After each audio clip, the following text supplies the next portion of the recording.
শ্রদ্ধেয় সকল শিক্ষক মন্ডলী এবং প্রিয় শিক্ষার্থীবৃন্দ, আসসালামু আলাইকুম। সবাই ভালো আছো? সকালের প্রাথমিক সমাবেশ তোমাদের কেমন লাগে? সবার ভালো লাগে না কারো কারো ভালো লাগে?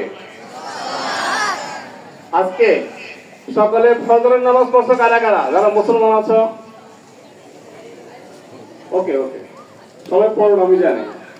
প্রথমে আমি যে জিনিসটা সব জায়গায় বলি, ফজরের কথাটা বলি এই কারণে, সকালে ঘুম থেকে উঠে প্রথমে প্রত্যেকে স্ব ধর্ম পালন করবে। স্ব ধর্ম পালনের পর পরই তোমরা পড়াতে এগুলো বলবে এবং সকাল 9টা পর্যন্ত একটানা পড়াশোনা করবো। ঠিক স্কুল থেকে যাওয়ার পর বাদ মাগরিব মানে সন্ধ্যার পরে আবার তোমাদের নিজস্ব ধর্ম পালন করার পরে পড়াতে এগুলো বসবে। চেষ্টা করবে সর্বোচ্চ 11টার মধ্যে পড়া শেষ করতে।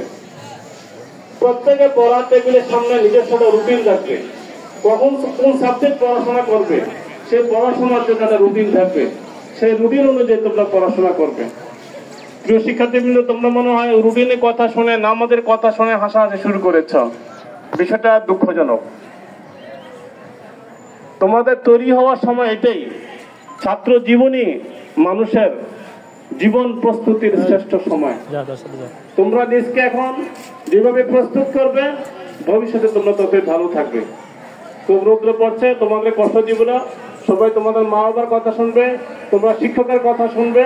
সবাইকে ধন্যবাদ জানিয়ে আমার বক্তব্য শেষ করছি। আসসালামু আলাইকুম। ভাইকে অসংখ্য ধন্যবাদ। প্রচন্ড রৌদ্রের কারণে স্যার আরো কিছু বলতো, সেখানে তোমাদেরকে ছেড়ে দিয়েছে। আস্তে আস্তে একটু সিরিয়ালে